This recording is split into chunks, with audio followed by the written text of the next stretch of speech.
मुझे मेरे घर से निकाला, मुझे मेरी पार्टी से निकाल दिया, मेरे पिता की बनाई पार्टी का नामो निशान समाप्त कर दिया और आज मेरी बड़ी माँ को घर से बाहर कर रहे हैं आर्थिक महत्वाकांक्षाओं के लिए। मेरी माँ मेरे परिवार को प्रताड़ित करने का काम किया। बातें ये तकलीफ़ देती हैं। पिता के जाने के बाद जिनको मेरे पिता की भूमिका में होना चाहिए वो मैं मान रहा हूँ। संपत्ति पे है भाई, आपका भी हक है, आप कर लीजिए ना। अगर आपको बंटवारा ही करना है, मैं कहाँ मना कर रहा हूँ। मैं होता कौन हूँ मना करने वाला।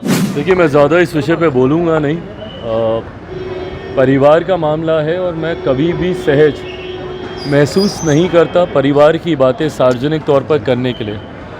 पर दुर्भाग्यवश ये घटना चक्र कुछ ऐसा घटा है कि उस सार्वजनिक तौर पर वो बातें बाहर आई हैं।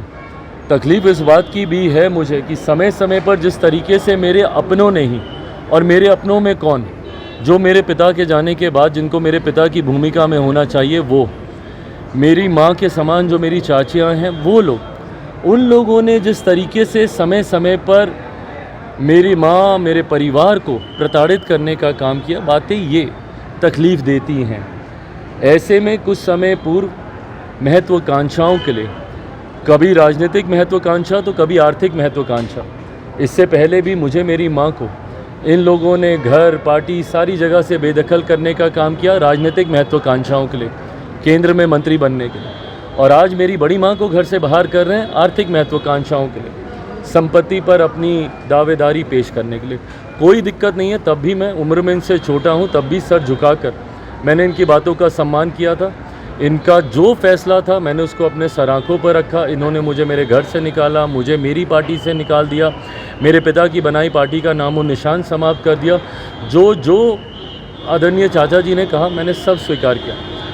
पर आज जब मेरी माँ को भी आप इस तरीके से निकालेंगे, बेटा हूँ ना, तकलीफ़ तो होती है। इस तरीके से जब आप उनको बाहर निकाल देते हैं, उनकी उम्र अब वो नहीं है, शारीरिक तौर पे भी अब वो इतनी मजबूत नहीं है कि वो इन बातों को झेल पाएँ। जिस तरीके से उनको सदमा लगा, ऑक्सीजन चढ़ा, पानी की बोतलें चढ़ी। मैं मान रहा हूँ संपत्ति पे है भाई, आपका भी हक है, आप कर लीजिए ना। अगर आपको बंटवारा ही करना है, मैं कहाँ मना कर रहा हूँ। मैं होता कौन हूँ मना करने वाला।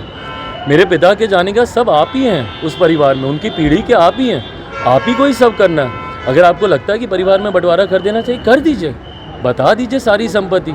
आपके पास तो बहुत है, नामी बेनामी सब आपके पास संपत्तियाँ हैं। आपकी दिल्ली से लेके नोएडा से लेके कहाँ तक नहीं है, आप बता दीजिए कौन सी संपत्ति किसके पास जानी है, नहीं जानी है। बट इस तरीके से मेरी माँ के साथ इस उम्र में उनके साथ ये करना, ये शोभा नहीं देता। जिस तरीके से चाचियाँ वहाँ पे दोनों गईं, उन्होंने जिस तरीके से उनका सामान बाहर फेंका, माँ को उस वक्त समझ में भी नहीं आया कि क्या चीज़ें उन्होंने रखी, क्या खोई, क्या मिला, नहीं मिला। एकदम उनको समझ में ही नहीं आ रहा कि उनके साथ, और स्वाभाविक है, दशकों से वो वहाँ पे रह रही, आज से थोड़ी रह रही, दशकों से वो वहाँ पे रह रही। और जिस तरीके से ग्रामीणों में भी जो उनके साथ, माँ के साथ लंबे समय से रहे, उनमें जिस तरीके से आक्रोश है। ताजुब तो मुझे यहाँ तक भी हुआ कि जिस तरीके से ग्रामीणों के द्वारा जानकारी दी गई, क्योंकि मुझे जानकारी में तो मेरे भी था कि हमारी चाची जो हैं वो सरकारी उसमें स्कूल में नौकरी, शिक्षक के रूप में उनका एक लंबा कार्यकाल रहा। बट ग्रामीणों ने तो आज आक्रोश में यहाँ तक भी कहा कि वो कभी स्कूल नहीं गई, उन्होंने सिर्फ सरकारी पैसे का दुरुपयोग करने का काम किया, उन्होंने सिर्फ घर पे अपने भाइयों से रजिस्टर मंगवा के साइन करवाती थी। यहाँ तक भी बातें वहाँ के ग्रामीणों के द्वारा कही गई। बहरहाल मेरा बस इतना कहना है कि अगर कोई भी ऐसी बातें हैं, मैंने उस वक्त भी ये कहा था 2021 में भी जब पार्टी परिवार टूटा था, कि घर की बातें हैं घर में बैठ के की जा सकती है। मैं कभी इस बात का पक्षधर नहीं हूँ कि घर परिवार की संपत्ति में बंटवारा हो, बट अगर आप ये भी चाहते हैं तो इसको भी बैठ के कर लिया जाएगा, कोई दिक्कत नहीं। अब राजनीतिक लड़ाई, परिवार लड़ाई बनती जा रही है, परिवार की। भाई मुझे नहीं पता लड़ाई राजनीतिक है, पारिवारिक है, क्या नहीं, बट इसमें महिलाएं दूर रहें, मेरी माँओं को इसमें ना लाया जाए। आग्रह बस मैं उतना ही करूँगा अपने चाचा जी से।